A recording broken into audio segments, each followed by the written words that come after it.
go. Hello there. I'm EnviroBoy. This is my channel. And we're going to do some writing. As we always do at this time. I always announce it like it's some sort of exciting, surprising thing. But it's what we do every day. But, gosh darn it, I love doing it. I love doing it. Hopefully everyone out there is having a good day. I'm having a really good day myself. I'm in a good place today. Just having a happy, productive day. And it's hard to be upset about that. Not really a reason for it either. It's just, a good day in general. Ever have those days where it's like there's no particular reason for it? You're just in good spirits. It's like the opposite of like waking up on the wrong side of the bed. And it's always really fun when you have those kind of days. So yeah, it's a good day. It's a good day, and I'm gonna try and spread some of that good day energy your way as we go about our usual writing and all that kind of stuff. Because it's like one of the best things you can do when you're in a good mood is share it with people. At least that's how I see it anyway. So hopefully everyone else agrees. But yeah, I guess there's not really a reason to just like sit here and keep randomly pondering about these things. Let's go ahead and get ourselves into doing some writing here. So let me pull up our main screen. There we go. Beautiful. So today is my New Year's. It's not really a resolution so much as like a New Year. I don't know, effort maybe is the word for it. I don't know. With the new year, all I know is this year, it's more of a goal than a resolution. I'm trying to grow the stuff that I do a little bit and try to be a bit more active in all this streaming stuff, because it's like, I don't know, it's turning into more than I had really expected it to be, even though everything is still very small. I got more followers and more viewers than I really ever anticipated I'd be getting doing this little hobby of mine. So I figure, hey, if you want to see real growth and real results, you got to put in real effort. And so with that in mind, I'm trying to do a bit bigger variety of the things that I work on and stream when I'm here doing my writing and also video gaming. But right now we're concerned about the writing. And so as part of that effort, I'm trying to once a week sit down and do a little bit of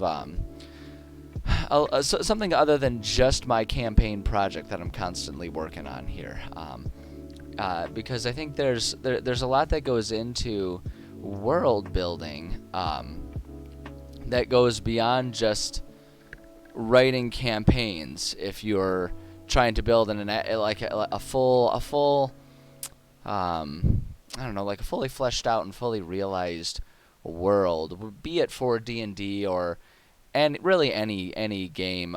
We particularly think of tabletop RPGs as kind of at least I do. I think of tabletop RPGs as being sort of the nesting place for world building projects. They fit so hand in hand together, doing the two of them. So it just kind of makes sense. And this world that I'm creating is it started off as just a fantasy world, and it's kind of evolved into a D&D world. I never set out intending it to be a D&D world. It just kind of happened because as I've gotten involved in Dungeons and Dragons and tabletop RPGs in general, it's just become clear that 90% of the games that I'm going to play in a fantasy setting are going to be Dungeons and Dragons. It's the most widely known and therefore most accessible rule set, especially for like brand new players, people who are completely new to tabletops. So this world has just kind of turned into that. And so I do think of it as my D&D world, even though that's not really accurate, because I like to create this world in ways that encompass so much more than just what happens during a D&D session. This world is so much more fleshed out, and it's so much bigger than that from what I've already written. And the reason I'm just kind of vocalizing all of this is to illustrate that when we're creating a world, if you're a homebrew leaning DM, right? If you like to create your own worlds for your players to experience and enjoy, um, it ends up encompassing a whole lot more than just the superficial stuff that your players encounter. If you're approaching it from a world building standpoint, if you're approaching it from a campaign writing standpoint and you're only trying to write that story, maybe you don't need as much of that background stuff, and that's fine. Like, there's no wrong way to do it. But for me, the way I go about doing these things and being a DM isn't so much that I write a story. It's not so much that I either write a story where there's just like specific beats that the players need to hit and then move on, although I do include specific beats that are important for whatever campaign they're doing. When I'm writing, it's not just really about that, nor do I like to write things in the sense of, okay, we finished off here last week, where do we go next, right? I like to have a plan. I like to have a plan in mind. Hey, thank you for the follow, Ilwan Veltar. I appreciate the follow. Thank you. Glad you're having a good time. Glad you're here. But yeah, I don't like being reactionary in the way I write things. I like to have a world that exists, and our players are simply a piece of that world-sized puzzle. And that doesn't mean that I've pre-planned out what the players do necessarily.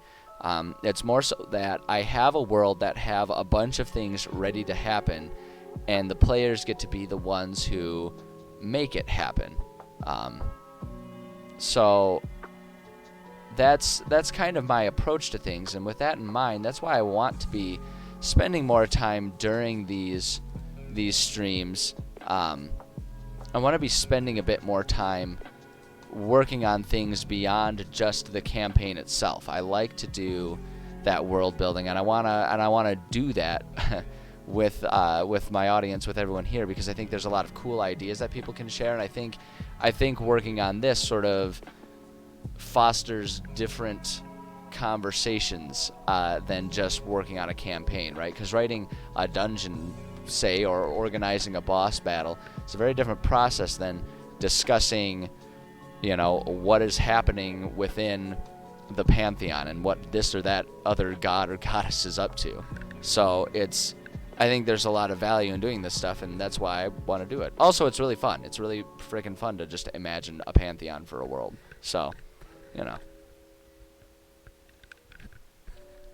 So with that all in mind, I've pulled up my Pantheon tab in my notebook, and we're just going to go ahead and explore in here a little bit. I've been working on some of this stuff. I've been spending a lot of time recently coming up with a few things for the game that I'm currently DMing for on a weekly basis, and that kind of got me in the mood to keep expanding the Pantheon, which is fun for me because I've kind of been neglecting the Pantheon a lot lately in the name of writing out campaigns and planning story beats and all that kind of stuff. But with the discussion kind of going back to the bit of that ramble that I have kind of turned this opening into, I've really turned the Pantheon of this world into a very inspired by the 5th edition D&D Pantheon, in that I really use, you can kind of see it right here, I stick to the organizational situation of the of what's provided in 5th edition Dungeons and Dragons. That said, I really use the framework and the basics so that things are still familiar to players who have who have themselves a certain affinity for looking up and understanding all of the different mythologies and everything that shows up around here in D&D and all that kind of stuff. But aside from this basic framework that we see right here on this chart, I kind of play really fast and loose. So the Pantheon for this world is anyone who's familiar with the existing 5th edition D&D Pantheon, or really a lot of different cultural pantheons as they exist when we talk about like ancient Roman, ancient Greek, ancient Egyptian, all of those pantheons which are taken from and used within D&D as well, right? Like they all kind of inspire each other. My Pantheon probably would feel a lot like, sort of like a Marvel Ultimate Universe where things are similar but not really the same. It's that kind of situation. And so I don't know, I guess I'm just putting that out there as a disclaimer. Don't expect me to just be rehashing things as they exist in whatever the inspiring existing Pantheon is, because that's not what I like to do.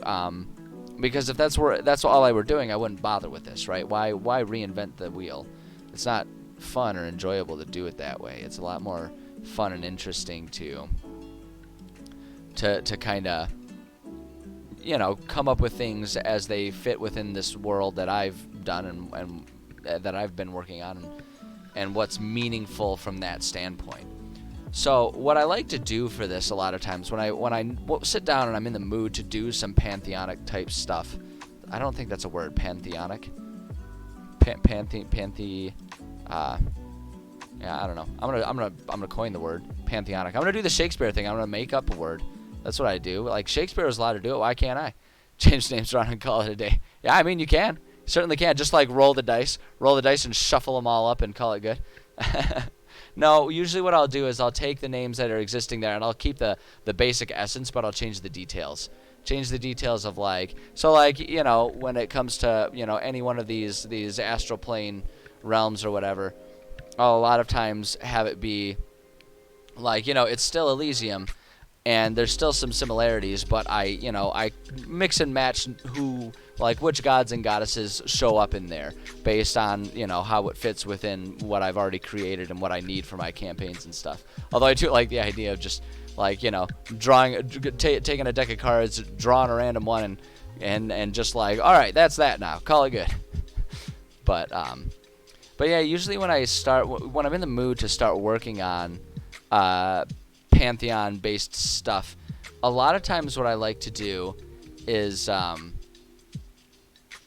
rather than just sort of starting from scratch and randomly saying, I'm going to work in this bit of lore or whatever, I like to go into whatever project and campaign I've been working on and look at a place that I feel like there's more history to hash out and decide if there's any sort of religious or magical essence to it. And from there I'll usually kind of pick, okay, what deity, or what alignment sort of matches what I'm thinking for this. And then I'll come up with a deity, and then I'll think, okay, so if we're going to put that deity, where does that deity come from? And then I start at the source of okay, how did that deity come to be? What plane are they from? Why are they in that plane? How did they get to that plane in the first place? And just sort of start building it from there. All of it kind of, almost like trying to start at the root or the trunk of the tree, and then sort of trace that leaf of where it exists in the world, and then trace that leaf along the branches until we get back to that primary trunk, that one sort of more centralized idea, and then redesign and add the details of that branching tree. And I don't know, this metaphor is really falling apart, but you understand what I'm saying. Or maybe not. I don't know. Maybe I'm just blabbering. It's probably a bit of both. Okay, no los dos. Why not both? So, at any rate, let's actually do that, right? Let's do that. So I'm going to pull up the map of the campaign we've been working on. So we've been working on this campaign. We've been spending a lot of time with this campaign. A lot of time with this campaign. And we have a few areas fleshed out. And there's kind of two targets that I'm thinking would be really good for adding some Pantheonic type of history to maybe enrich this world a little bit.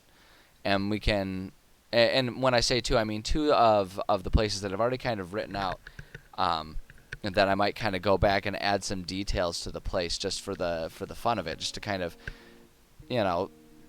flesh out the world a little bit and just make it a bit more interesting and lore rich for players to be exploring those parts of the world. And those two parts are giant tribes and everything that are up here, as well as our abandoned dwarven home that is now a Duragar stronghold. Those are two things that I think would be really interesting to kind of flesh out. the giants, the way the lore as I've written it so far exists for our giants is that they were creations of gods who were in essence trying to create the perfect mortal, is what was happening. They were trying to create the perfect, all-powerful mortal. They were trying to basically build a god on Earth, is what they were trying to do. And they came up with the giants. And then through sort of recognizing like, oh, that didn't really go how we wanted it. This isn't exactly how we envisioned it.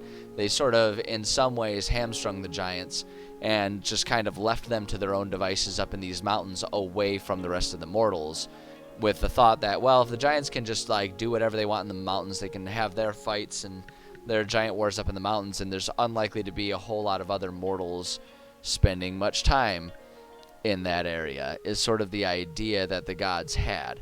And that's kind of the idea we have as of right now. So I'm thinking one option is we could flesh that out a little bit. And then as far as the Duergar go down here, the thought, I know what we have so far and what I've kind of fleshed out for them is that the Duergar are the result of sort of magical radiation and influence impacting those dwarves who could not escape the dwarven city during the unhinging, when everything started going haywire and there were all these rips and tears within reality, causing all of these pantheonic realms to sort of be shuffled up and spliced with the mortal realm and vice versa, and everything was just in complete pandemonium. There were some rips and tears within the city that were particularly volatile and forced the dwarves to run away, forced them to escape and find other, seek other shelter, essentially. But not all of them would have escaped, as is pretty common with just about any disaster. And so the Duergar are the result of those dwarves being stuck and influenced by that magic there. And that, I think, would be kind of an interesting one, because in a lot of ways, that can be sort of enacting a currently active origin story for perhaps a new race that might, in some way, shape, or form, find its home in a plane other than the mortal plane because of their magical origins, because of their origins not being that of strictly mortal, events, could mean that this is a race that will find itself much more at home should they be able to find a way to sort of collectively transfer themselves to the Pantheon rather than staying in the mortal realm. So I think that would be an interesting concept to explore as well. I think either one of those could be a lot of fun for us to work on today.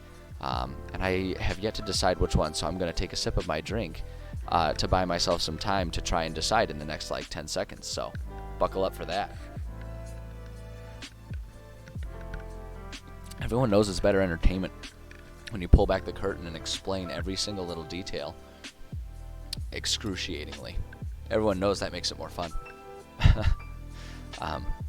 So you know what I want to do? I want to go to the giants. I want to work on the giants just because, like I say, I have a bit more of them kind of already thought out and written out, and so I want to clean that up now that I have sort of a clearer idea in my mind. Just having gone through and written so much stuff and knowing sort of how the giants behave within this mortal world, I kind of want to I want to, like I say, I want to clean that up because I feel like I can remember leaving a lot of blanks and perhaps a lot of half-baked ideas that could really use some tender loving care to really clean that stuff up and make it more interesting. And so for that, I'm actually going to have us, let's see here, I don't have the giants in here because the races I tend to have be much more involved, much more around the player character, the character one. So I might have them as a faction here. Let me see here. Doom Duergar, Kalam tribe and Nikos tribe. So these are the Kalarn tribe. So these are the two tribes of giants that we put there. So already I think this is good evidence that I really have not fleshed out a whole lot for these guys beyond just sort of what was necessary for those tribes. But let's take a look at the tribes and see what we have here. So, okay, we have right here already some stuff that I've written down here. Let's see. I honest to goodness, cannot remember specifically what I said beyond those rough ideas, and it might be that's all that's there. But I'm gonna review this, and this is one of the beautiful things about homebrew writing, and also why I love using some sort of digital tool as opposed to doing the old school approach of notebooks, handwritten things, printed out things. I love using, I use OneNote because it comes with, my Microsoft Office stuff that I need for other parts of my life as well. So it's already there. It's already there for me, and I love using it, and it integrates well with any other sort of word processing stuff that I would use. But there are a whole lot of other different tools there. The point is, doing it digitally is awesome because you can go back and you can change anything. And it's also why I'm not afraid to just throw down whatever random crap comes to mind that I want to create for this, right? And why there's going to be stuff here that I'll probably look at now and be like, that's not exactly where I want to keep going with this. Because even at the time when I was writing it, I was probably like, I probably won't take this, take this particular thought process further. But that's okay, because we can always change things. It's the beauty about a fictional fantasy world is, unlike real history, there is nothing particularly set in stone. Real history is like, what happened, and there's nothing we can do to change that. But within this world, the world is putty in our hands, and we can do whatever we want with it. The power! Excuse me. So what do we have here? The Giants as a race were the creation of multiple gods who came together in a cooperative project to create the most imposing and powerful mortals within Zeoria. Zeoria is the name of my world, for those who are unfamiliar. They were placed upon the mountains and gifted with the resilience needed to survive such harsh and isolated climates. This was done so they could be influenced and altered by the gods as they desired without risk of damaging or influencing the other mortal societies of the land. In the early centuries of their existence, the Giants were subject to many different experiments by the gods. These experiments are what resulted in the many different existing types of giants: storm giants, frost giants, etc. Truly, they were the action figures of the gods, made to be simple. I like that analogy. The action figures of the gods. Made to be simple and powerful, the Giants felt little need to expand beyond their homes in the mountain peaks, nor did they hunger for conquest beyond competing with one another for dominion over one peak or another. In this time, through experiments of the gods and natural drift through mortal reproduction, many giants were born relatively small of stature. These runs, and that's where we start going into the history of the Nikos tribe, which is sort of a collective of banished giants that were born, like it was saying in there, they were runts of their litter, so to speak, and because they couldn't hack it, they sort of ancient Sparta'd them and just said you're out of the tribe, you make us weak, get out of here, go get out of here. And so a bunch of them were still strong enough to survive in the mountains, but not strong enough to be part of the giant tribes. And so they were just all right, well, we'll form our own tribe with blackjack and hookers. I mean, they might have those things, but that wasn't actually part of the intention. But that's where that tribe comes in, and for me, that's an even more fun thing because I always kind of envision that as being the origin of Goliaths within my world, where it's the runts of the runt tribe sort of eventually made their own way out of the mountains, and sort of they're the ones who could sort of pass as just being really big humans for a little while until they kind of called them Goliaths, and they sort of created their own sub-race of sorts. It's kind of what I always imagined, but it's another thing that I have not fleshed out a whole lot. But so with this in mind, we haven't put any details. And I just kind of copied and pasted a lot of stuff, a lot of that history between the two tribes. So with that in mind, I think that's actually a really good start, and we can kind of start off by thinking. Let's go to our Pantheon here. Thinking about which gods and goddesses would have been having fun with the giants, and wanting to create those things. And so the first thing that I kind of want to do, I'm gonna bring up our just D&D Beyond here, and I want to go to. I'm just gonna search giant, and I'm gonna see what kind of existing lore there is, if they have anything in particular here. They've got all the monsters and everything.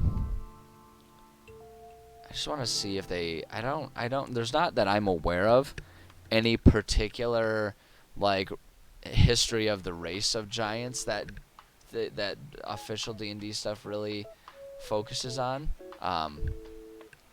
But I never trust my lack of awareness to be like factual, because there's so much content and so much history over all of the different editions of D&D that it just it really would make sense to me if there was stuff written out that I had never heard of before. That happens a lot with a lot of different things. So I always just check. See, not because I'm necessarily trying to stay true to 5e written as it is, because we are just talking about a homebrew world of, you know, my own homebrew creation for my own campaigns that I run for my own friends. So I'm not too worried about keeping it as is, but a lot of times it can be a really good, a really functional springboard. But I'm not seeing a whole lot here, so we're just going to come in here, D&D Giants, and let's just see what kind of comes up. Let's see what kind of comes up. Let's see here from Wizards. Let's just go ahead and go to their website here. Giants. Ancient empires once cast tall shadows over a world that quaked beneath giants' feet. In those days, these great creatures were dragon slayers, dreamers, crafters, and kings, but their kind fell from glory long ago. However, each divided among secluded clans scattered throughout the world. Giants maintained the customs, traditions, and the order of old. Each of their main giant races, Cloud, Fire, Frost, Hill, Stone, and Storm, are related by common elements of history, religion, and culture. One another is kindred, keeping any inherent animosity over territory and ambition to a minimum. Giants belong to a caste structure called ordning. It's a social class. Nothing really about gods or goddesses, but I think what we can do is we can look at all of these different ones here, and we can think about our list of fire, stone, hill, frost, cloud, and storm, and perhaps we can create sort of this situation where each of them is the special project of one of the, say, 6 gods that were part of this project within my world. Seems to me like that's a logical course of action here. So I'm going to go... Here's what I'm going to do. So there's our playable races and fringe races. We're going to just add a little thing here. This is not what I want to flesh out today, but we're going to put a placeholder here.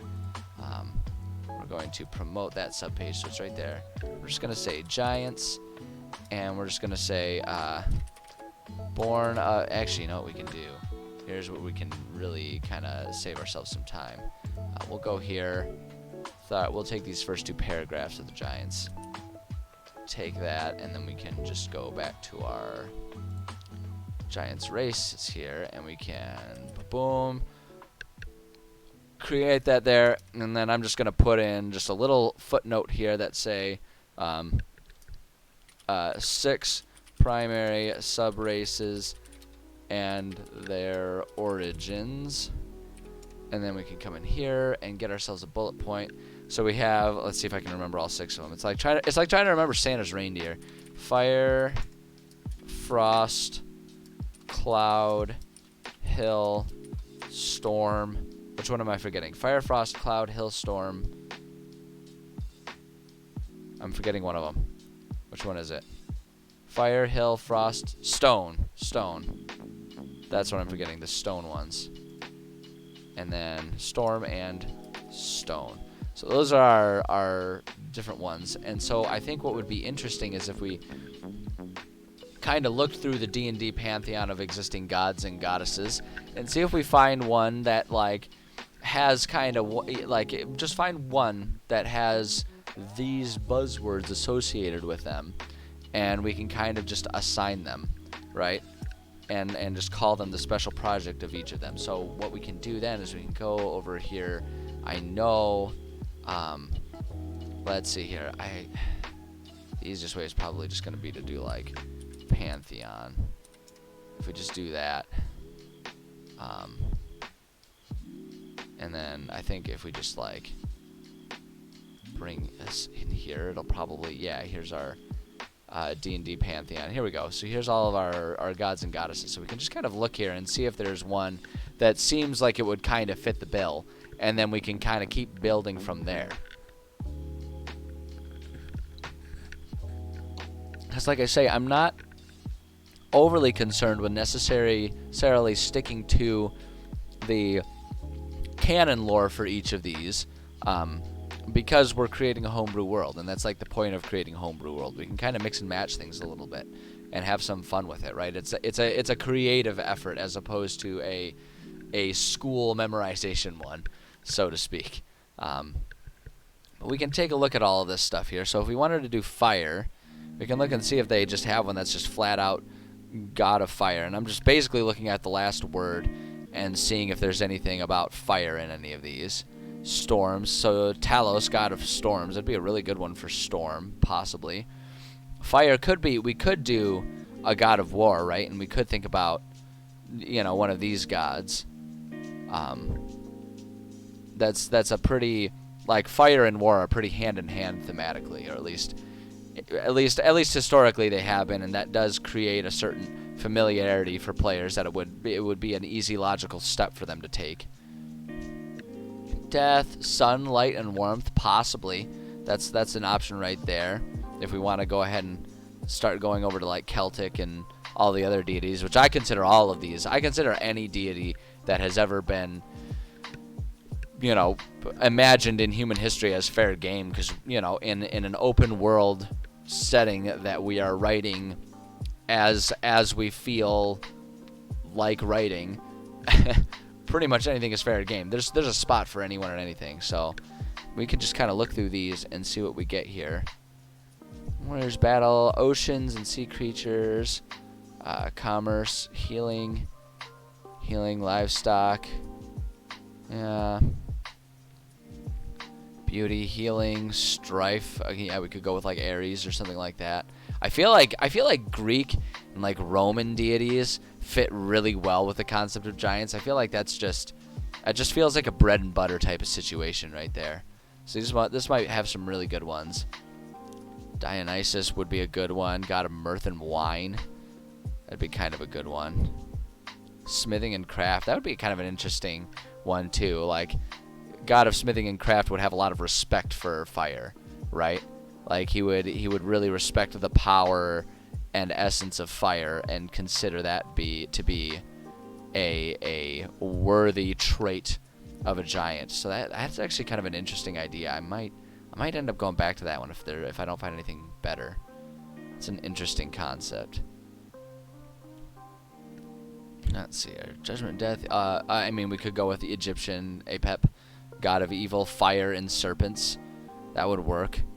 Because I'm not too worried about necessarily having all of these gods fit the same alignment.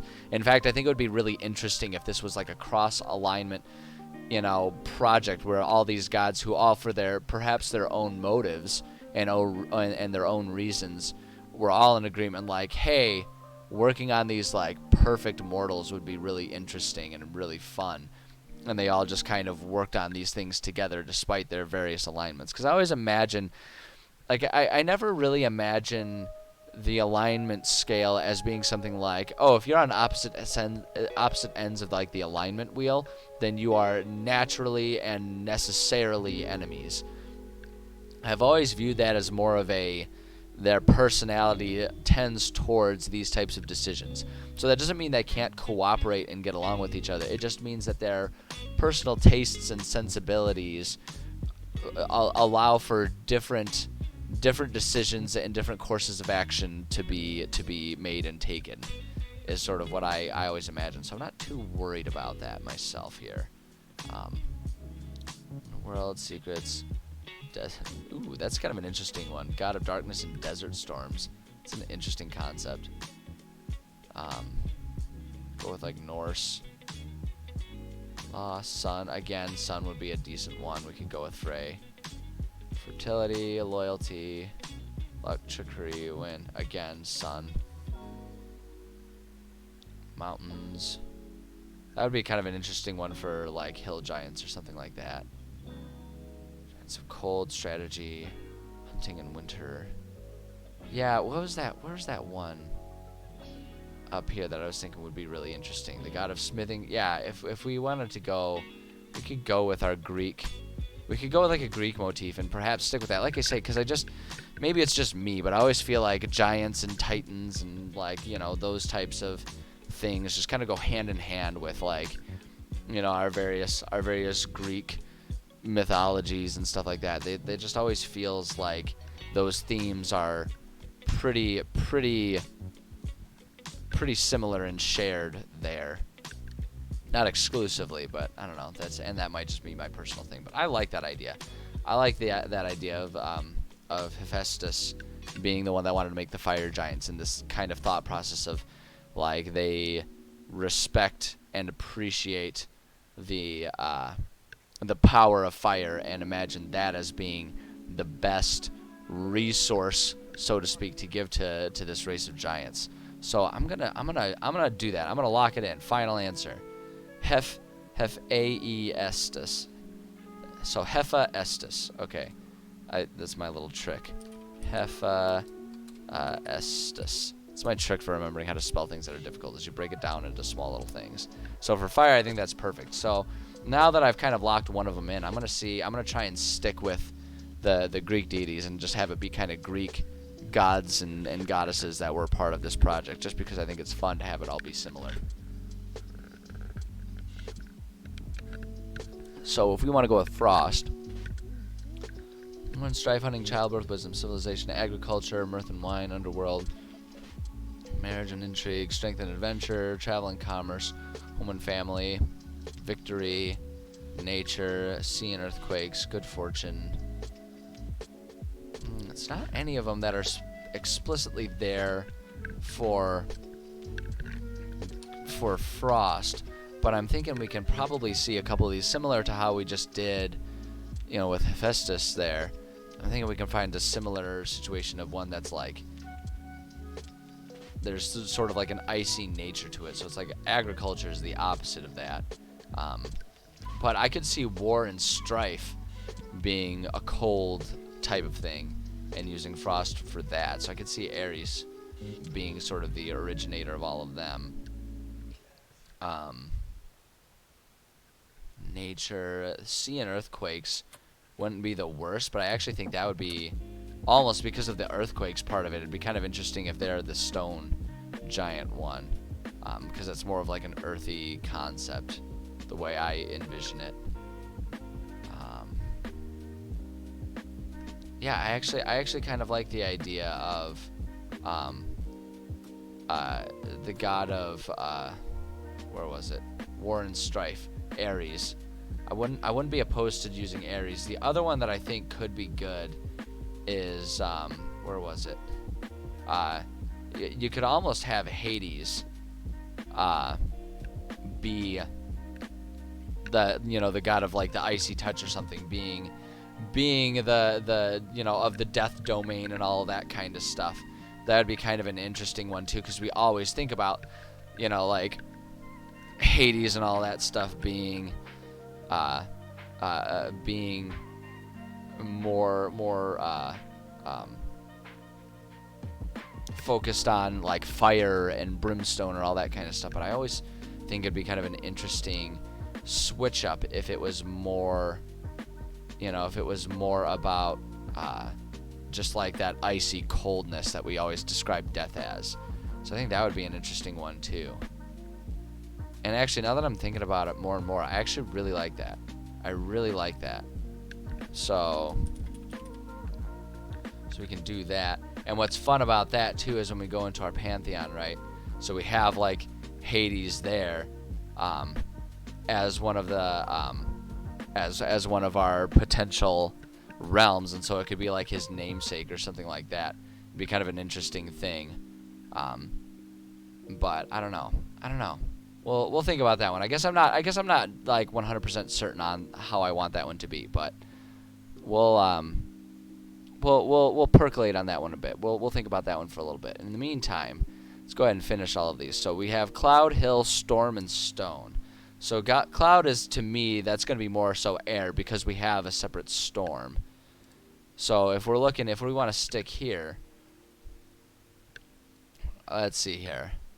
Community healing, war and strife. hunting and childbirth, wisdom and civilization, agriculture, mirth and wine, underworld, magic and the moon. That would be kind of an interesting one. Smithing and craft, marriage and intrigue, strength and adventure, travel, commerce, victory in nature, sea and earthquakes, good fortune. So I almost actually like the idea of the cloud one being goddess of magic and the moon. That'd be kind of an interesting one. I don't know though. See, now I'm wondering if I want to actually branch out beyond Greek deities for all of these. I don't know. It's like it's almost that analysis paralysis situation where it's like you have so many options that it's hard to land and lock in just one. But this is the fun of it. This is what I have so much fun doing about it. That's why I enjoy this type of stuff so much. I'm gonna do it. Forget it. We're gonna go ahead and look through all of these things. Because I mean, see, there we go. Goddess of winter. I mean, come on now. If we wanted frost, we could definitely go with that. Let me look through all of these guys again. For fire and for frost here. I mean, that makes perfect sense right there. Oral would want to do that. Bane would be an interesting one for fire. Agriculture, lies, writing, peace, craft. We could do Gond, and it would get the same effect as doing Hephaestus, and it would be a little less confusing. And it could kind of keep us on just the D&D Pantheon motif. So that wouldn't be the worst idea. Writing, peace, craft, protection, endurance, dead, birth, renewal, joy, pain, hunt, thieves, forest, train, song, death, magic, knowledge, divination, and fate. There's goddess of moon. We could do something like that. Darkness and lost, and lost. The goddess of being lost. No, of loss. Disease and poison, storms. I mean Talos. That's the obvious one. For the storm giants there. Good fortune, justice, the sea, goddess of trade. So I think with cloud, I actually do think I'd want to go with Saloon. I think that's really fun. And yeah, you know what? I'm gonna change my mind. We're gonna get rid of these two guys, and I'm gonna stick with the D&D Pantheon. Just because I think that's interesting, and because here's what I'm thinking. Here's why I'm thinking this. Because as I'm looking through all of the Greek Pantheon and all those other pantheons, the one thing that I keep thinking is it would be more interesting if all of the gods, like if the primary, gods and deities were, if we stuck with the D&D ones as sort of like that's their true names and their true titles, and then all of those other pantheons are just those gods by different names due to cultural differences and stuff. Like, I think that would be a really interesting idea, and that's what's kind of coming up in my mind right now. And that's kind of what I'm leaning towards, and that's something that's so far above and beyond what we're working on right now, specifically with the Giants, but it's an idea that is starting to take hold that I'm kind of thinking about right now. And that's why I want to just kind of stick with these guys, and then, like, if we find something, so, like, if we go in here, right, and we were thinking of, Hephaestus, maybe that's what the Giants would call this deity by, their deity, and they would think about him as Hephaestus when, like, his true name was, what was it, the god of craft, or is it here, Gond, when, like, Gond is his like, true name, right, and, like, there's just different personas, and you just kind of, like, balance out all of the alignments, because, again, it's not so much that the alignments make people necessarily natural enemies or dictate who they are or what they do or anything like that. It just kind of shows a general leaning, and you can just kind of average it all out and stuff like that. So that's kind of what I'm thinking there, and that's why I kind of want to switch this over here. And so for fire, I'm going to do Gond. And then for frost, we had Oral being the goddess of winter. I think that's just, it's the obvious one, and we don't always need to avoid the obvious. Sometimes the obvious is perfect because it's, well, obvious. That's not always a detrimental thing, I think. So now we got to go back to our cloud. See, this is the tough one. Cloud is such a generalized thing. I liked the idea of having cloud sort of translate to the goddess of moon. So we have goddess of magic. Where was Saloon, goddess of the moon, knowledge and life. I think that'd be kind of an interesting thing. Just kind of because to me, cloud and moon kind of are hand in hand because they're both kind of just like lofty and over our heads, right? So I'm gonna go with that. We're gonna go with that. So was that? Wait, hold on. Was there an E at the end? So yes, there was. Okay, good. So Saloon. So then we need to come up with hill. Hill, storm, and stone. So hill, I immediately think of actually more of an agricultural thing, right? Because hill makes me think of land, and so that's kind of where my mind immediately goes. I mean, Talos again. Talos is gonna be that. In fact, I'm just gonna write it. I mean, come on now. Again, obvious isn't bad necessarily. Sometimes it is. Like if you're writing a murder mystery, having the culprit be obvious is kind of bad for the whole mystery part of it. So, you know, don't have that one be obvious. But when we're talking about the history of who would create a race of storm giants, the storm god is pretty obvious, and it would really just leave people wondering why we didn't write that one in there, because of how obvious it is. So we still need hill and stone at this point. Those are the two that we need. Tyranny, misfortune, murder, agriculture. Yeah, see, agriculture. Shantae, I think, would be an interesting one. But we'll take a look through again with all of these. Renewal of illusion, of joy, of pain. The hunt, thieves, forest, song, death, magic, knowledge, fate, moon, darkness, and loss. Wild nature, love, and beauty. Storms, war, self-sacrifice, good fortune, sea, goddess of trade. Yeah, so there aren't really necessarily clear ones for either of them. So I kind of want to say God of Endurance would be the one to do the stone, right? Ilmater? Ilmater?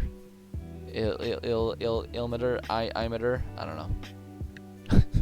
It's hard to pronounce these things sometimes. But I think that's a good one for the stone, just because I think of, you know, the stone's endurance concept.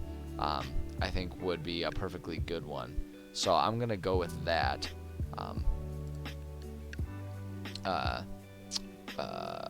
Because I was going to get confused for a second there. I just put Talos in the wrong section there. And so then for our hill, there was that agriculture one, and I think I'm going to stick with that motif because I think that's an interesting and meaningful one in its own way. Agriculture, Shantae, that's right.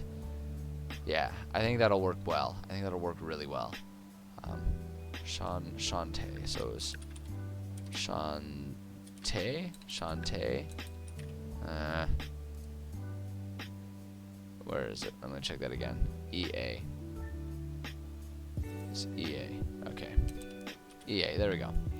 So here, so now we've got sort of an idea of what gods we can work on if we want to flesh out whatever history and stuff we want to add to all of these giants that are in the mountains. And the thing is like the Pantheon as written and the D&D lore as written definitely has like giants living in places beyond just within the mountains. And so automatically that's going to make things a little different because like I'm not going to have hill giants living in the hills necessarily.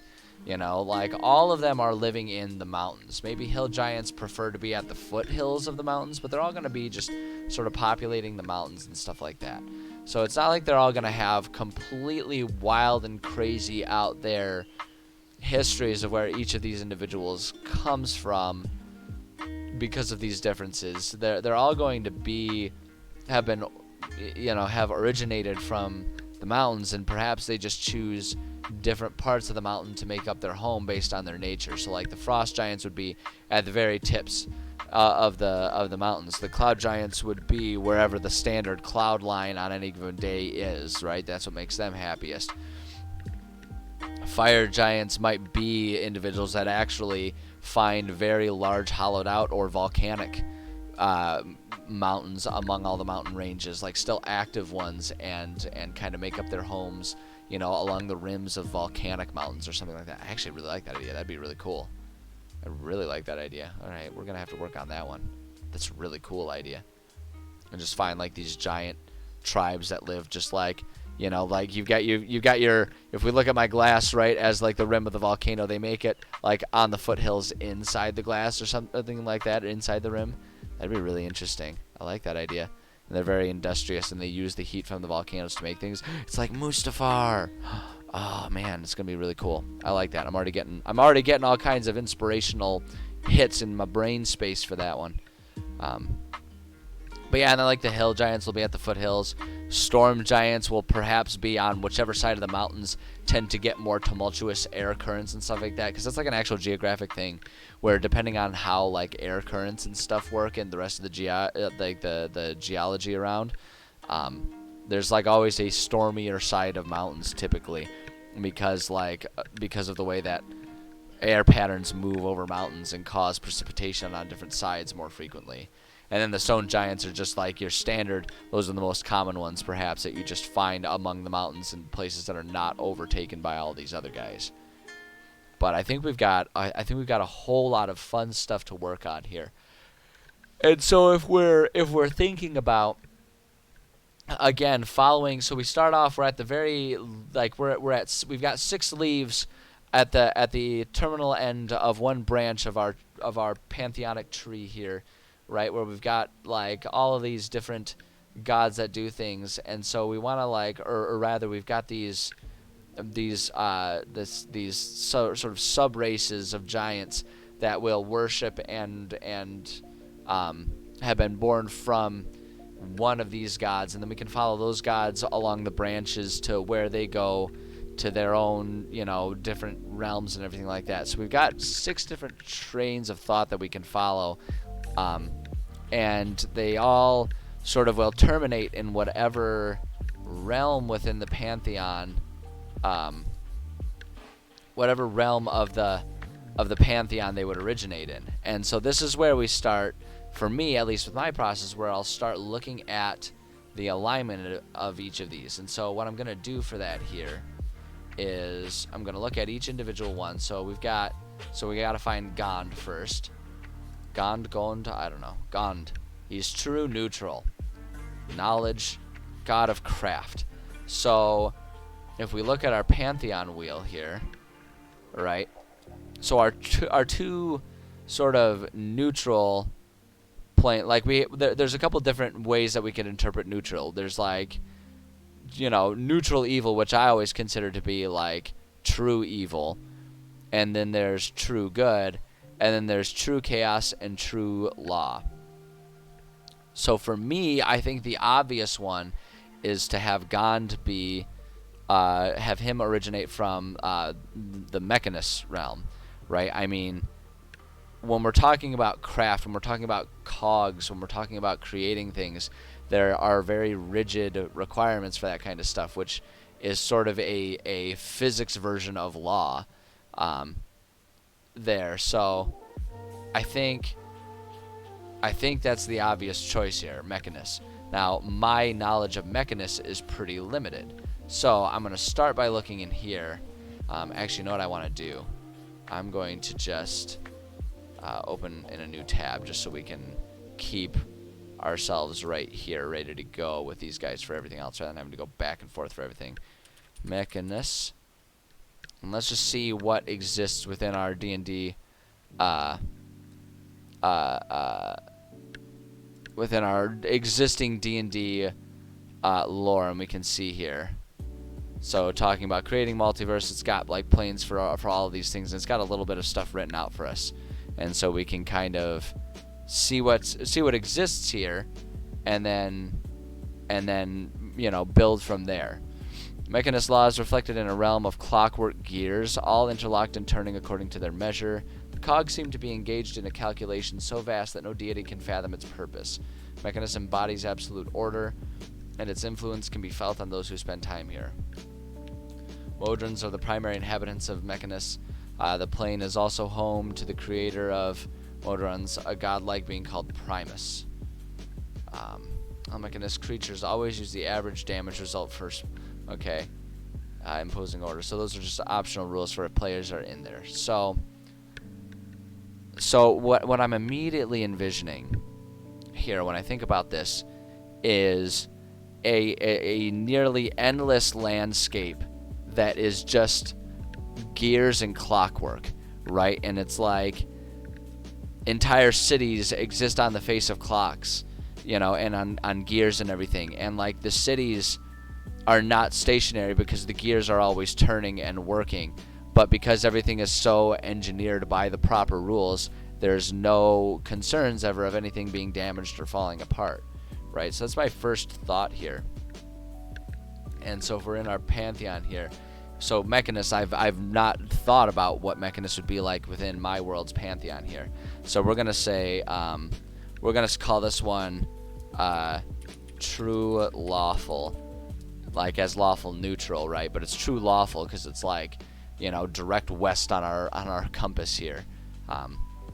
And so if we have that in mind here, and so we can just kind of write a basic description about this and how it came to be. Like that's what I like to do with these realms. I like to sort of describe how they came to be, because in my mind, while in a way they've always existed, in a way they also have a beginning of when they became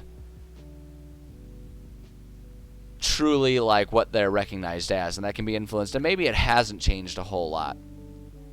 But I always like to sort of think of the origins of a lot of these realms. And so we're going to dive into that. But first, I'm going to take just a quick 5-minute break. I keep myself well hydrated as a habit, and so my bladder is kind of screaming at me right now. So I'm going to just run to the bathroom real quick and refresh my beverage. And when I get back, we will go ahead and start looking at Mechanus. And I bet you by the time we're really diving into it, we spend the rest of the session investigating Mechanus and Gond, and like Gond's place within Mechanus, and having some fun with that. So I will be right back.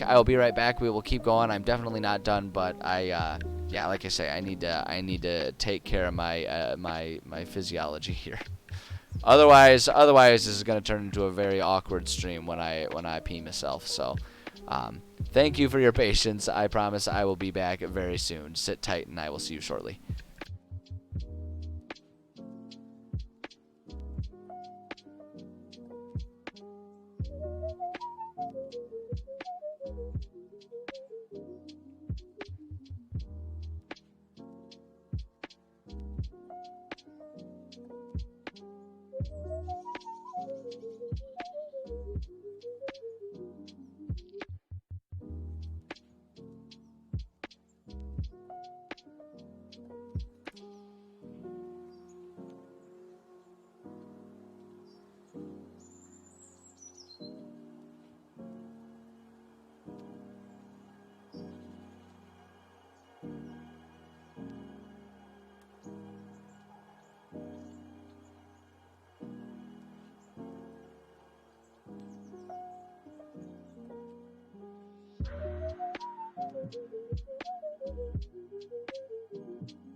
Alright, I'm back and good to go. Thank you again for your patience. I appreciate it.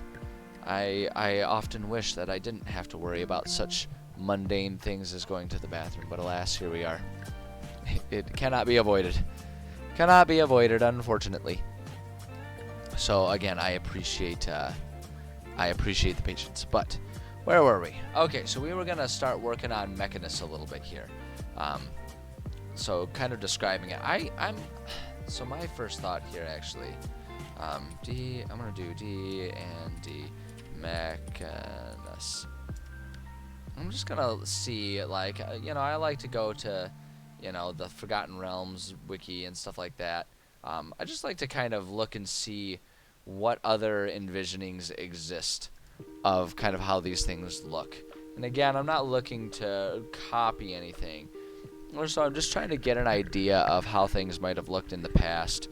How different people interpret it, just to kind of build and make sure I've got like a, building a picture of what I want this place to look like.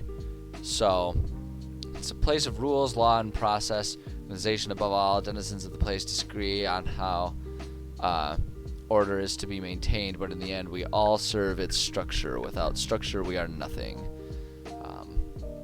The place was filled with an infinite number of country-sized circular interlocking gears which were habitable on one or both sides. Its great flat wheels were at least 1,000 miles in diameter and had teeth that meshed at right angles, all turning slowly in synchronicity.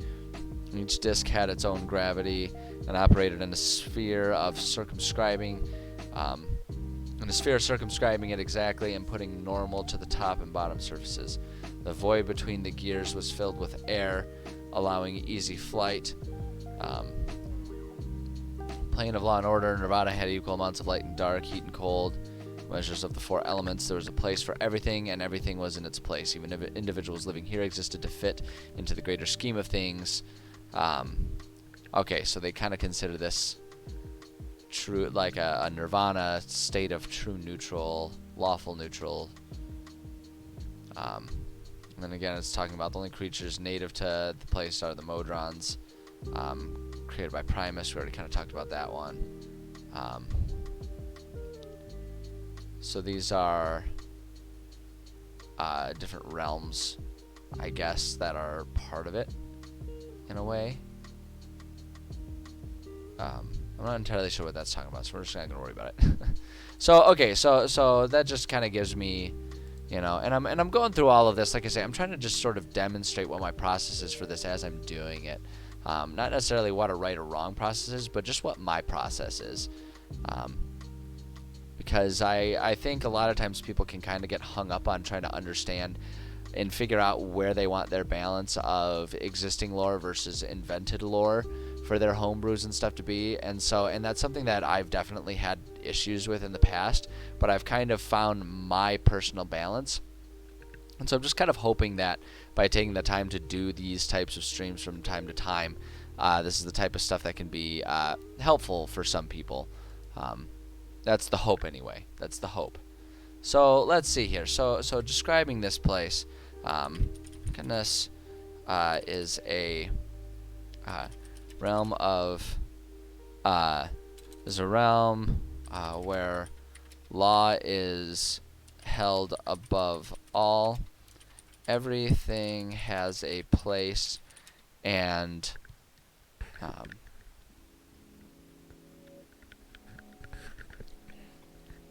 everything has a place and a purpose to fulfill in that place. It appears as an endless scape of I'm gonna say gears and clock faces, because I still imagine a lot of clock faces that turn and move in synchronicity. Yep, in synchronicity with one another. Move in synchronicity with one another. Oops, I have an extra space right there. With one another, uh, though the movement does not disturb the solidity of any structures within these endless landscapes.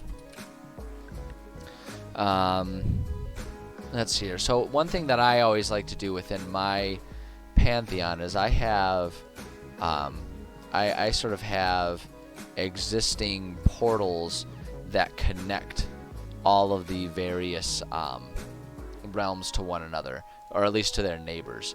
So with this, so for what that kind of ends up doing is, for here, so Mechanist will have portals that exist to Acheron and Arcadia here.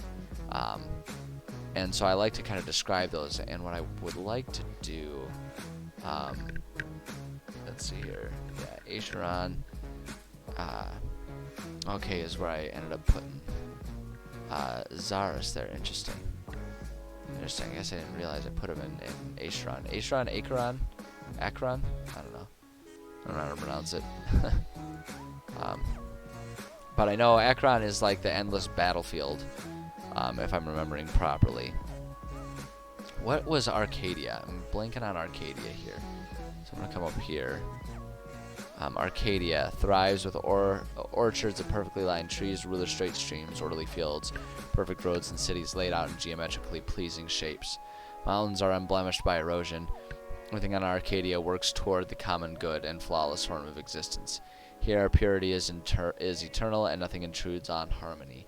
Night and day are determined by an orb that floats above Arcadia's highest peak. Okay, so I'm just trying to get an idea of what Arcadia is like, so I can think about what the transitions would be for portals between Arcadia and Mechanist, like we're working on here.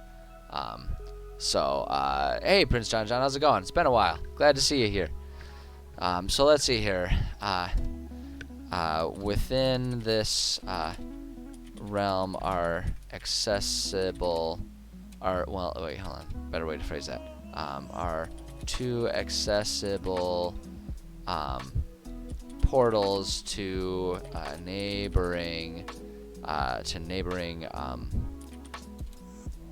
to the neighboring realms. Wow, there it is.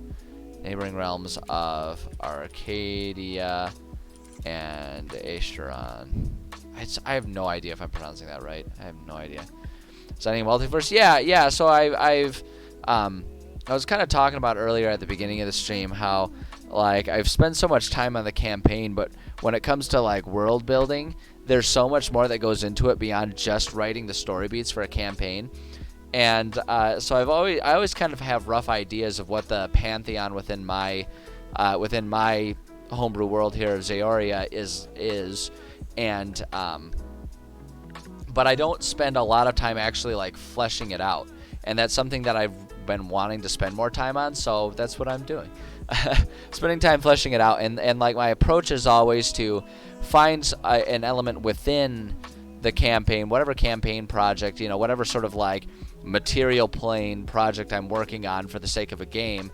I like to look at sort of what I've written recently and what I'm working on, and start sort of adding some historic and pantheonic detail to that to sort of just add a lot of depth and intrigue to what the players are going to be interacting with. So if they're the types of players who have sort of a thirst for that sort of deeper historical relevance for things, it's there and it exists. And so where this sort of train of thought has driven us here is I was thinking about the giants that our players will interact with in the campaign that we've been working on, and sort of and how I have this sort of vague idea that the giants were created, at least within my world, the giants were created by gods who were basically just trying to create the most powerful and most perfect mortal. And how it was sort of a collective effort by a handful of gods. And so since there's 6 basic types of giants, I figured, well, there were probably 6 gods that were involved in this process. And so I kind of thought about which god would probably have been involved to create each type of giant. And so for the fire giants, I went with what's his face. We can actually go back into it here. For the fires, I was thinking of Gond, who is the god of craft, thinking along the lines of, if he was crafting in the sense of, smithing and stuff like that, he would really respect fire and the power that it can have. And so, then looking at Gond being sort of like a true neutral god and one of craft, it made sense for him to be in Mechanus, because you would want to follow, the processes, the laws of physics and all that stuff accurately to make the best whatever you're making. And so that's led us here. Now we're working on Mechanus. So that's kind of where we're at now, and so since we know that kind of the origin of all of this stuff is Mechanus, we'll write out details of Mechanus, and then we can go work on Gond, and then we can talk about how some groups of the giants still worship Gond, and we can add some little details for players to find should they interact with any fire giants in the process. And we'll do that with all of the giants, and you just kind of do that throughout the entirety of the Pantheon / world, and you just add details to bits of Pantheon and bits of world as you need to sort of add them to clarify things. And so that's kind of what my weird chaotic process is. I have a plan B for when any of them there's a hole between planes. Oh man, hit nickel every time, am I right? No, actually with my world it's actually really relevant, because that already happened. That was the unhinging. And that's kind of the whole premise of my world. This is all kind of just tears between the planes. So it's really just me detailing what is in my brain already been an important part of all of it. But you're not wrong. You're not wrong. But yeah, that's kind of what we're working on here. And so for me with the Pantheon, I always like to imagine that, like within a specific like layer of the Pantheon, right? So we're kind of now in like the astral planes areas, like the philosophical planes. I always like to imagine that they're more of like they're interconnected. They're not necessarily literally a wheel, right? Where you can or like a halo or something like that, where you can just kind of necessarily go. They don't map out per se. They're all kind of like I always imagine it as being almost more like planes of existence, where if you wear a specific tinted glass, like pair of glasses, you see, one realm versus the other. I always kind of imagine it being that way, where they all kind of occupy the same space, just different states of existence within that space. But for neighboring ones within the wheel concept, I like to imagine that those are the ones that are similar enough that there are portals or ways to directly sort of transport yourself from one to the next without having to do magical portal creation and all that kind of stuff. There's just like natural ones that exist. So that's kind of what I'm trying to think about now and envision. And so I'm thinking about Arcadia being sort of the endless orchards and stuff, and Acheron, Akron. I don't know. There's a million ways that could be pronounced in the English language, and one of them is correct, but one of them is correct in terms of how the word is actually pronounced, but all of them are correct in terms of how to use letters, because they're used that way somewhere. But that one being the Endless War one, I kind of have some ideas on how one might find themselves being transported. Sounds familiar? Yeah, I think so. So where I get the idea, it's like I don't copy it verbatim, but it's definitely inspired by, for me, from the way that realms are handled in the His Dark Materials book series, like the Golden Compass and all that. Is I know they have stuff like that, and that's where I get it from. But I don't think that's necessarily the first one, nor or the only one that has that same basic idea where all the different realms are more so like overlaid, just different states of existence, as opposed to like physically traveling from one place to another necessarily. But like, it's a Pantheon, and we can play really fast and loose with that. So it's kind of both within my Pantheon. So like if I'm thinking about this here, so I want to think about Arcadia. Reaching Arcadia from Mechanus is a fairly simple process. one needs only to travel along Mechanus with the intent of reaching the so here's an idea. Like, this is kind of where some fun details are kind of forming in my mind. Reaching the distant orchards, and so orchards that can be seen throughout the plain. So it does not disturb the solidarity of the structures within these endless landscapes. From any point within any of the cities that exist on these cogs and clock faces, one can see endless, orderly orchards in the distance. These are the orchards of Arcadia, and are unreachable unless one is intending to reach them. So it's like this magical state, because the concept of Mechanus is that it's endless clock faces. So if you're not intending to leave, you would just move from, like, you know, gear to cog to clock face. You would just move from one to the next to the next to the next, and you would always just be at like a different part of the city, is the idea, even if you went in one direction. But from the top of any building on any of this, you would see the orchards off in the distance. But then my thought is the portal would be if you sort of like in your mind or with your intentions are actively saying, I would like to leave here and go to Arcadia, that's how one can go there, right? And it's like you have to know that you can do that. You can't even just be like, I wonder how I get to those orchards, and then start walking, right? It's like you have to intentionally say, I am going to walk until I get to those orchards. And so it's like you might be able to do that sort of accidentally without recognizing, like if it's someone new to this realm and doesn't realize that's how they travel there, you know, they might accidentally do it by just saying like, I've always wondered what's out there. I'm going to go until I reach it. I don't care how long it takes. They would reach it pretty quickly because they're intending to go there, right? But like otherwise you wouldn't reach it there. So people who are happy inhabitants of Mechanus would just always stay on Mechanus, right? They would always kind of look out, and they might look out and be like, it's so pretty to see those orchards. All right, and then they would just travel, and they would end up where they end up. They're on Mechanus. So I like that idea. So we'll say once one begins to walk with the intent of reaching the orchards, they need only reach the end of the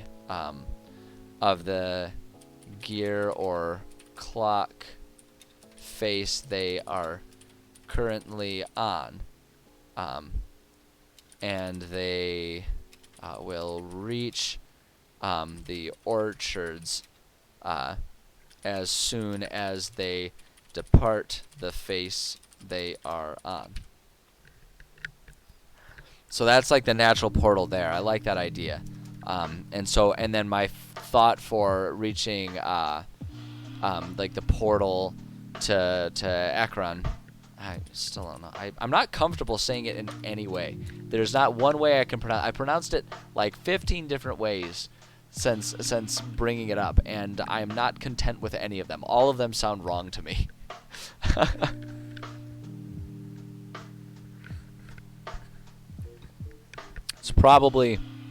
It's probably one of those, but I cannot get myself to settle on one and feel comfortable about it. Anyway, Ekron is reached similarly to Arcadia, in that one must act with intention as opposed to reaching a specific place. Yeah, I mean, no kidding with the English language. Just like phonetics that like there are basic rules for phonetics and pronunciations within the English language, and using the English alphabet, but I don't know if there exists a rule of writing and pronunciation that doesn't have at least one way in which it is broken acceptably. Like all of them are just every rule has at least one exception, and it's the most frustrating thing in the world, especially when it's something like Acheron or Acheron or however you want to say it, because there are about 15 different ways that are correct for pronouncing that like ACH situation. Just oh my gosh, it's crazy. Like I'm tempted to think that it's not the hard CH, because typically speaking you would include a T beforehand to really get that hard ch noise, right? Like if you think like hatch, right? Even though there's that A there, there's that T in between to get the hard H noise, right? So I'm tempted to I don't think it's Acheron. It could in a sense be Acheron, because there's that E that would imply the A gets pronounced as A, but with two letters, that's not a hard and fast rule. So I lean away from that. And so it could be Ak or Ach or something like that, which is what I'm leaning more towards, like Akron. But I also know that Akron is a place that is spelled AKR. So would there be two ways to pronounce it the same way? There could be. I don't know. It's me overthinking things, and it's also highly unimportant. But it bothers me. It bothers me, and I can't leave it alone. I'm aware that I have a problem, but I'm also aware that I don't have a solution, so I need to just let it go. Anyway, Endless War Place is similarly to Arcadia in that one must act with intention as opposed to reaching a specific place. And so what my thought is for this one is, like, we know that Mechanus is a place of infinite law and order. Like, it's infinite law and order, and everyone has a role to play, everyone has a place to be, it all works, and that's why it's all like clockwork.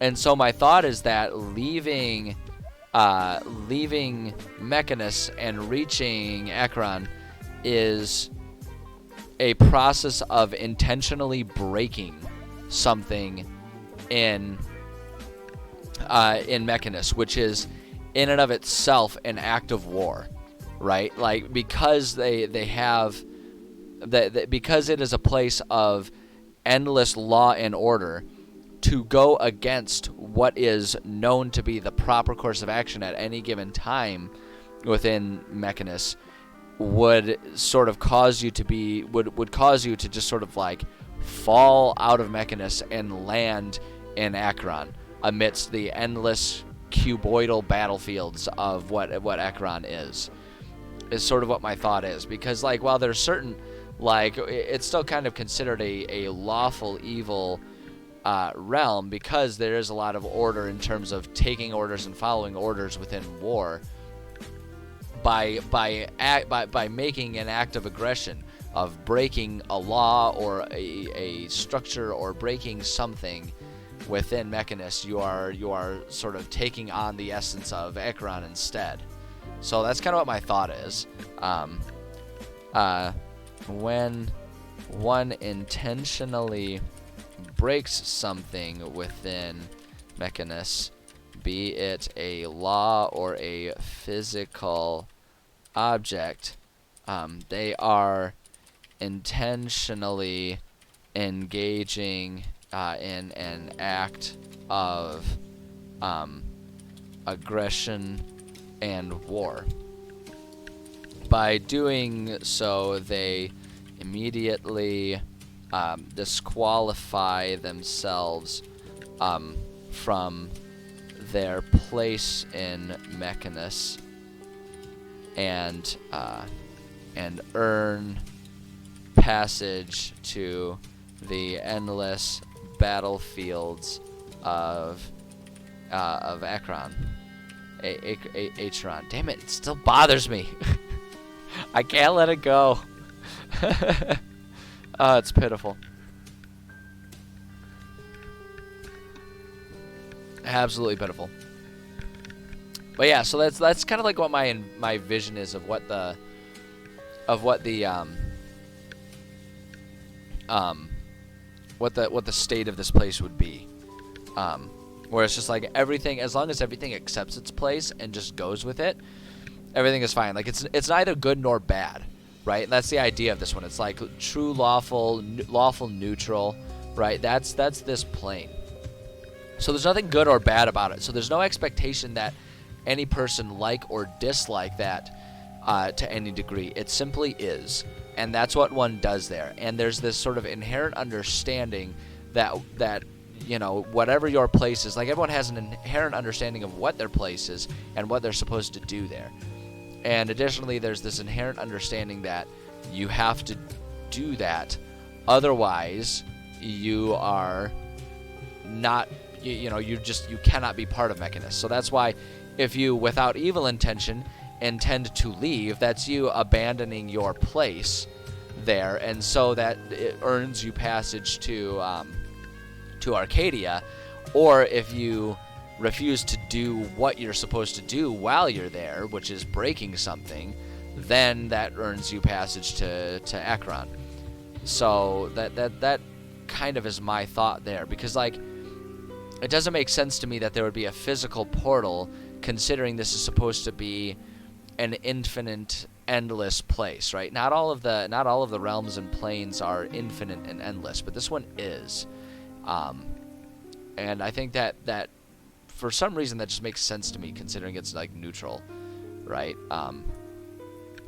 But because of that, it doesn't make sense for there to be a physical location, because what if someone is if it's an infinitely large place, then everyone is simultaneously infinitely far away and infinitely close to it. And that just makes it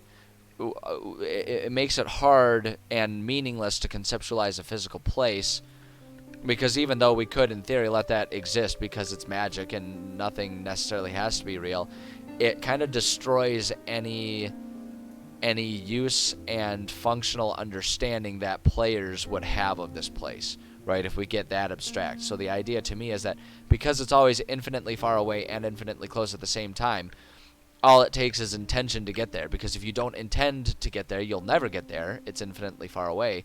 But if you intend to get there, you're basically already there, right? And that makes it infinitely close. So that's kind of what my thought is of that. It's really interesting. I actually kind of want to write that down. Let's see here. Well, I'm going to just say this is a place of infinite existence, in that one can never leave if they do not intend to leave, but one can leave in an instant if they intend to. So I'm trying to think about how I can word that succinctly so that like next time I read it, it'll make sense to me.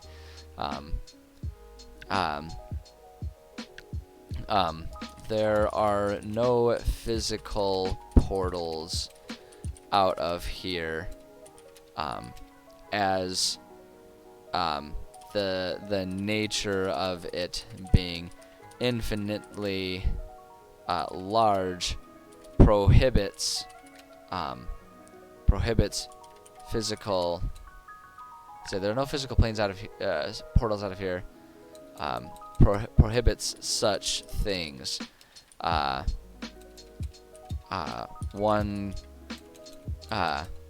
Instead, one can either be infinitely far away from the exits by never trying to reach them, but as soon as one does try to reach them, the exit is infinitely close as it consumes you and brings you out of the realm. Let's just do that. Okay, so it's really abstract, but I think it makes sense. I think it's clear the way I've put it there. So yeah, I think that's good. I like that. I think that's interesting, and I think that's fun. Now let's go ahead and work on the deity that brings us here in the first place. Let me make sure I'm remembering his name right. Gond, that's right. And so the way I like to do that, so we've got our template for deities here. I really should do a template for each plane, so that way I can kind of come up with it, but I just haven't kind of thought about exactly what all I consider necessary for a realm. Oops, no, that's not what I wanted to do. I wanted to make it a subpage. There we go.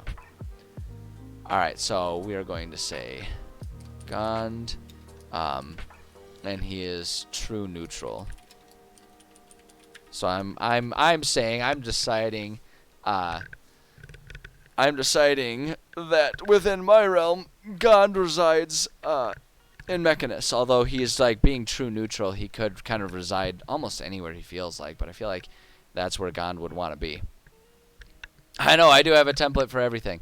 I cannot stress enough how insanely organized I prefer to be. Like, to the point that it weirds a lot of people out. But it gives me comfort knowing that I have a template, which means that I know I won't forget anything that I consider important or essential for any of these things that I'm working on writing.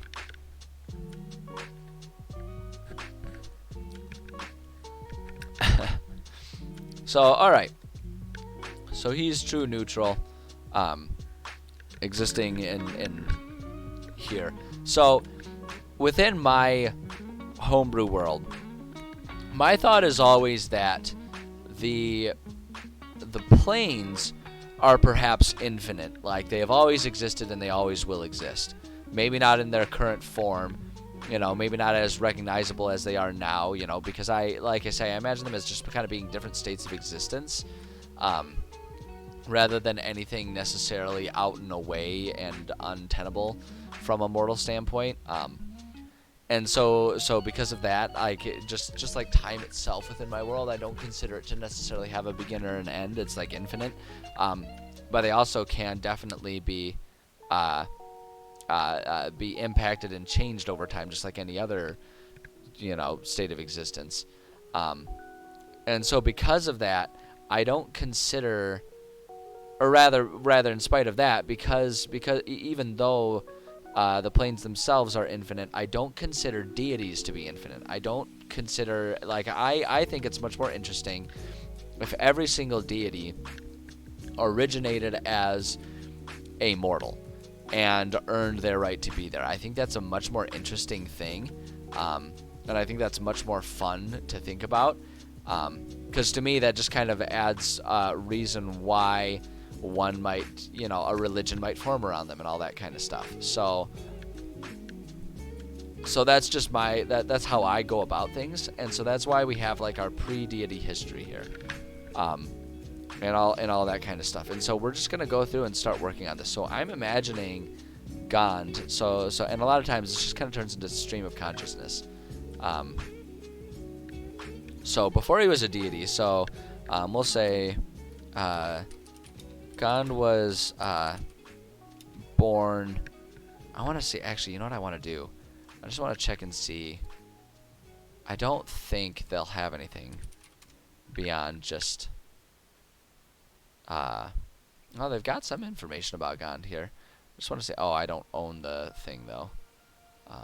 Probably same with this one. Oh no, we do have this. Gond, Wonderbringer. Inspirational divine, the holy maker of all things. God is the god of artifice, craft, and construction. He is revered by blacksmiths, woodworkers, engineers, and inventors. Anyone who is crafting something might say a prayer to Gond to guide the work, but folk know that Gond smiles most brightly upon new inventions that others find useful. Priests of Gond wander the north dressed in saffron and vestments adorned with sashes that contain within their folds gears, locks, hooks, and bits of steel, tin, wood that might prove useful in a pinch. They also wear belts, large. Okay, that's just describing. Most to favor Gond practice, time honored. So it's talking about sort of the people who worship Gond, but it's not saying much about Gond himself, which is exciting because that just kind of gives us free reign to just invent and say whatever we want about this guy, which is great. That's my favorite way to approach it, honestly.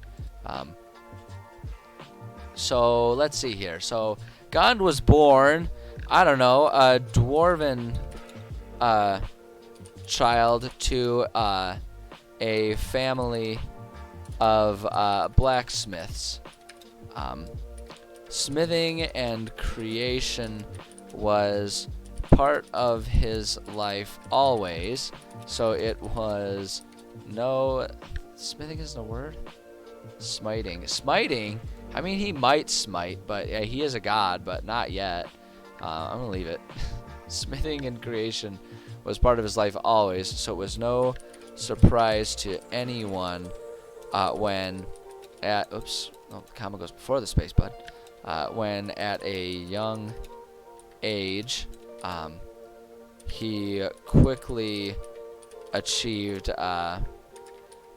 master worker status and renown for his creations.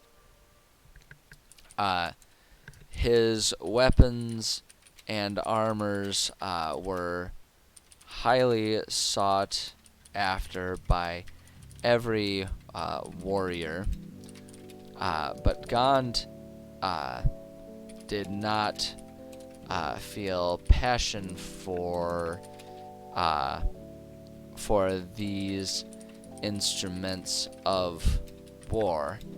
Instead, he was fascinated with learning how to take raw materials and turn them into tools that could improve everyday life for his fellow citizens.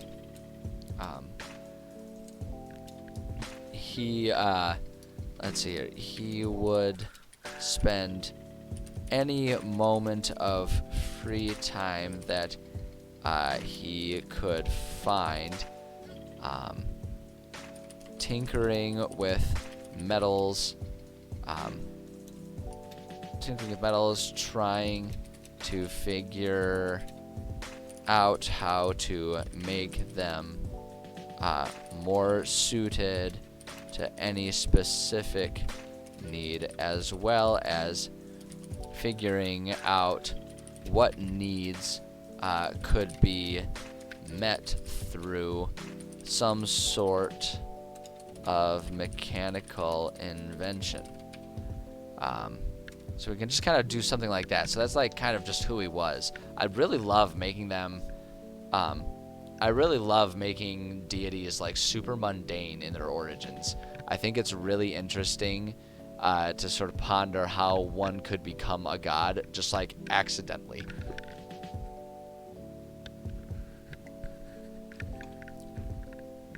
But here's what I'm thinking with this. When his death finally arrived, he was mourned so heavily. He was mourned so heavily by so many that those who were already gods took notice of this. When Gond's spirit left his body. So like within my world and my pantheon, I don't consider arrival at any other plane of existence a necessary mandatory thing when one dies. Within my world, there's the allowance of permanent death, like a death in which your spirit just essentially dissipates and you become one with the ether. And so, like, you know, it is possible for a person to not exist as opposed to always bouncing between realms. Entering the realms is usually the result of one of two things. Either your spirit not being ready to let go of existence, even though you cannot exist, even though your mortal body is dead. So if for some reason you are tied down, be it a good or bad reason, your spirit will not leave and will just move towards whichever realm is most suited to your nature. Or the other way, and this is what I'm going to say for Gond, the other way is if some being that has the ability to, usually through magic, sort of claims your spirit and transports it to one of these other realms so that you can find a different state of existence and then continue to live on. So, took notice of this. When God's spirit left his body, his spirit was ushered by a small group of gods over to the Mechanus realm. There he found contentment. There he found contentment serving as a blacksmith that crafted fine inventions and inventions. We'll say inventions, weapons, and armors for other gods when they came to visit. Just as within the mortal realm, his work became renowned throughout the astral planes. Planes as well. I think that's right. I'm getting confused, which is a sign that my brain's getting tired because I've been sitting here writing and creating for long enough. Luckily, we only have 15 minutes left, so I'm gonna try and just see if I can't finish up Gond here, and then we'll call it a stream there. But because I've got some ideas, and now that the ideas are flowing, I want to get them out. I want to put them on the paper here and go with it. So, astral planes as well. For centuries, he faithfully adhered to the rules of Mechanus, diligently remaining in his place and doing his work. But we'll say this. But over time, the constant visits of various other gods made him curious about what else existed beyond the cogs of Mechanus. One day, like many others, he decided to try and reach the endless orchards of Arcadia. And so, orchards of Arcadia. He set out and soon found his way there. Upon realizing that travel between the planes was possible, his curiosity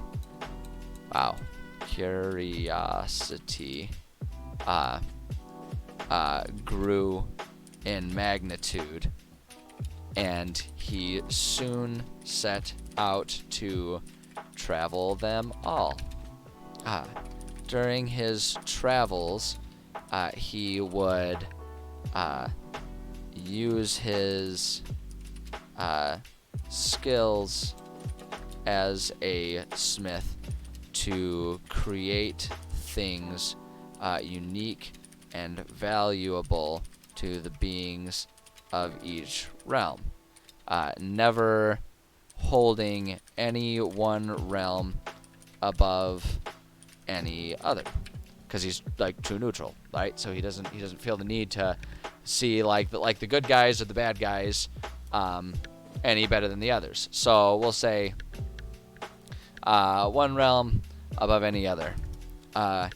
It was a gradual process during this pilgrimage.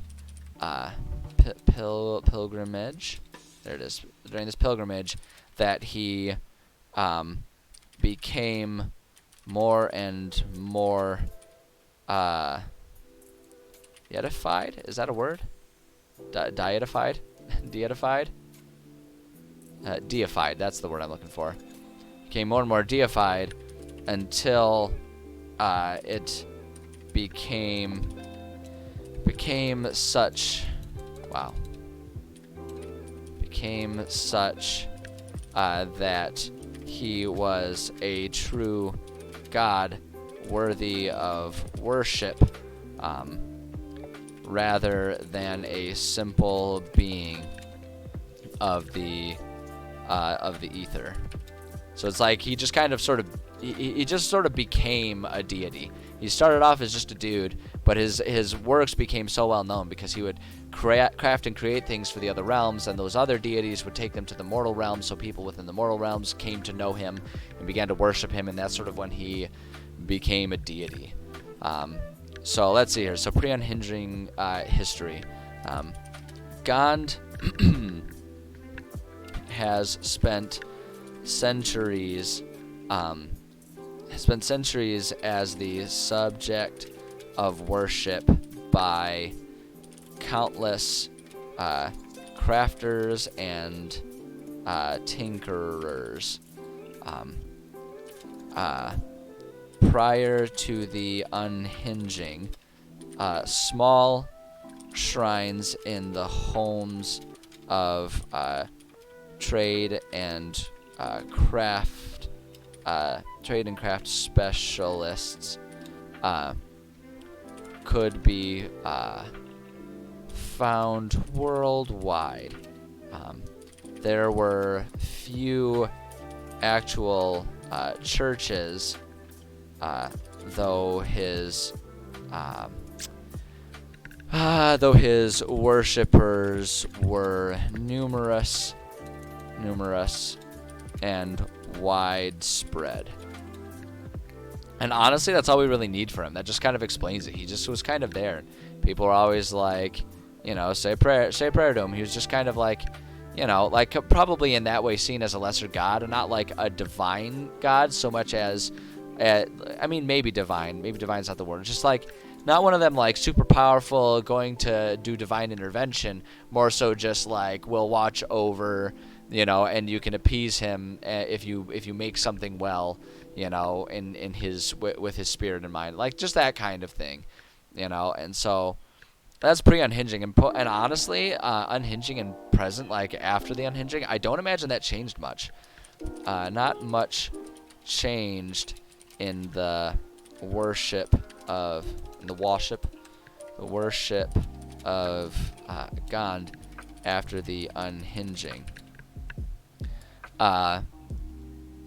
As his recognition within city crafters was large, this didn't change when all but the largest cities were overrun during the unhinging. People still say prayers prayers to him at the outset of new crafting projects, and he still takes joy in seeing the innovations that the mortal crafters continue to come up with. Boom. It's kind of all we need there. It's kind of all we need. I think that's great. I think that's really great. I think that kind of makes a clear thing for him. The only other thing too would be like I say, because we wanted to make mention of his creation of the giants and everything. So maybe I should add a little blurb about that. That would be pre-unhinging history. It was prior to the unhinging when he was approached by a collective of other gods from throughout the ether to participate in a project to create the quote perfect mortal being, and was intrigued by I know that's not how you spell intrigued, but I don't want to sit there and fuss over it. God was intrigued by this idea, imagining the challenge of crafting such a being as something far more unique than anything else he had crafted before. During this project, he conceived. That's not how you spell conceived. There's an I in there. It doesn't even have there. I don't want to bother. My brain is not working right, and I'm not gonna do it.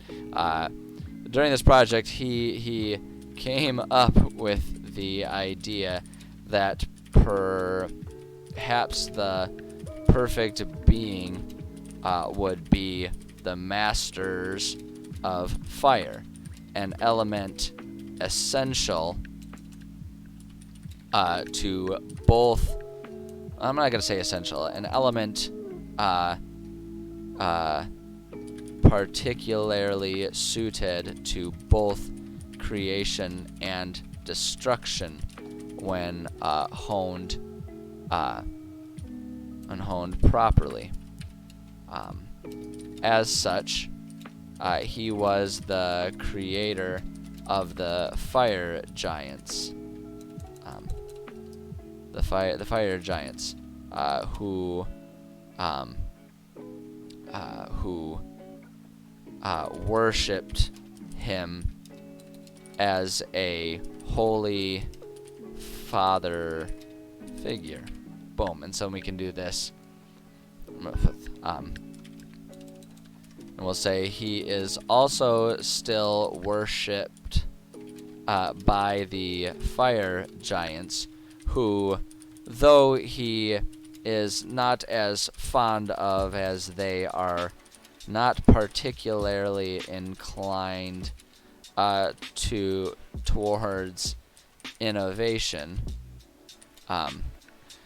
Giants, though he's not as fond of as they're not particularly inclined towards innovation, he looks over still and feels a responsibility towards, as he was their creator. Boom. We'll just do that. So it's like he still looks over them. That's not the most exciting part of his life these days, but he still looks over them, and he cares about them. So great. Okay, so we still have all of these other things here, but at this point in time, we're like 3 minutes away from the end of the stream here if I want to stay on schedule. So I'm going to go ahead and have us put a pin in that, and we'll pick this one back up next time we're working on sort of history and lore and Pantheon type of work. Next time we do one of these streams, because this is fun. This has turned into sort of an interesting thing, and this is why I think it's so fun, because we're creating this god, and like we created him specifically to serve the purpose of adding some history to the giants that our players might interact with. But in doing so, we've really kind of touched on a lot of interesting parts of lore, and sort of, though we're trying to sort of tie off one ribbon here, we've sort of created 5 other different strands that we could work on and investigate with. And that's one of the things that I love about world building and just writing in general, right? It kind of plays into the concept that I talk about a lot, where it's like, it's not that inspiration begets action and creation, it's that creation begets inspiration. Like, once you start working on something, it's so much easier to be inspired to work on more and continue building off of that. So yeah, this is really fun. And I'm excited to work on this a little bit more next time. But for right now, what's going to happen is I'm going to take about a 15-minute break, as I always do, just kind of rest my voice a little bit and get myself all geared up to come back, and then we're going to do some video gaming. Today is a Tuesday, so we are going to go ahead and break out the Halo Combat Evolved, and I'm going to continue my run-through of all of the Halo campaigns in honor of the fact that everyone else is playing Halo multiplayer right now. Because I'm garbage at Halo multiplayer, but I want to play Halo 2, so we're going to do all the campaigns. We're just going to slowly work our way through all of them. I love Halo. I love all of those games. Even the ones that I recognize aren't exceptionally good stories or good games, I just love playing them. They're so nostalgic and so fun for me. So that's what's going to happen, like I say, in about 15 minutes or so. For right now, I will go ahead and just do my usual plugs. Let you all know that my schedule, my usual streaming schedule is Mondays, Tuesdays, Thursdays, and Fridays. The writing stream starting at 11:30 Eastern Time. It's up to you to figure out what that means for your time. I think it corrects for all of that when you check out my page and look at my schedule. I think it corrects for that, whatever your local time zone is. So check on that, but that's when I like to stream. This week, so obviously tomorrow's Wednesday, no streaming tomorrow, but I should be back Thursday and Friday. As of right now, I've got nothing on the calendar that will prevent me from doing that. So I should be back, but that does change from time to time. And so if you want to be in the know about when that's going to change, you can always get yourself connected with my Discord server that I have going. That's usually where I'll put announcements that are more up to the minute, just because it's the most convenient way to do it. And if I have to cancel or change a stream for any reason. So if that's of interest to you, go ahead and get yourself hooked up with that. The other link you'll find on my Twitch page is to my YouTube channel, and that's where I upload all my VODs. So if you want to go back and see any of the other stuff that I've written and worked on, if you want to go back and watch any of the games that I've played, it's all there, or at least all of it after a certain point. There's, that phase where I was starting and I didn't really know anything about anything and wasn't uploading my VODs, but point is, at this point, you can, for a meaningful amount of time going back in my history, you can find all of my VODs there. I put them all up there. They are there for your viewing pleasure, so feel free to check that out if that is of interest to you as well. But with that, I think that's everything. I think that's all of my self-plugs that I got right now. So all that's left to do is say thank you. I really appreciate you guys stopping by. I always say this. I'm making it a habit to say it because I think it's important to acknowledge this. It's really cool when you show interest in the things people are doing and the things people are working on, which is why I think it's so cool, and I'm so flattered that, you choose to be here showing interest in the things that I'm doing. It means a lot to me. I really have a lot of fun with it. It's been amazing to me that though many people would probably still look at my audience and my viewership and think that it's small, for me this is like the fact that I have regulars that come by is such an exciting and amazing thing to me. I never really would have expected it. So thank you so much for making streaming so much fun for me. I love doing it, and I plan to keep on doing it for a long time for all you guys. It's just I love doing it. So thank you. I appreciate each and every one of you. You guys are all cool people. So with that, I'm gonna take my break. Hopefully I will see you soon in like 15-20 minutes if you want to hang out with me gaming. If not, if you got to go, or if you're going to look for other D&D related stuff, that's totally fine. Either way, I'm looking forward to seeing you next time. And if I don't see you, in a few minutes, hopefully I'll see you later this week. But either way, take care of yourselves. You guys are cool people. Keep being cool people. And we'll see you soon.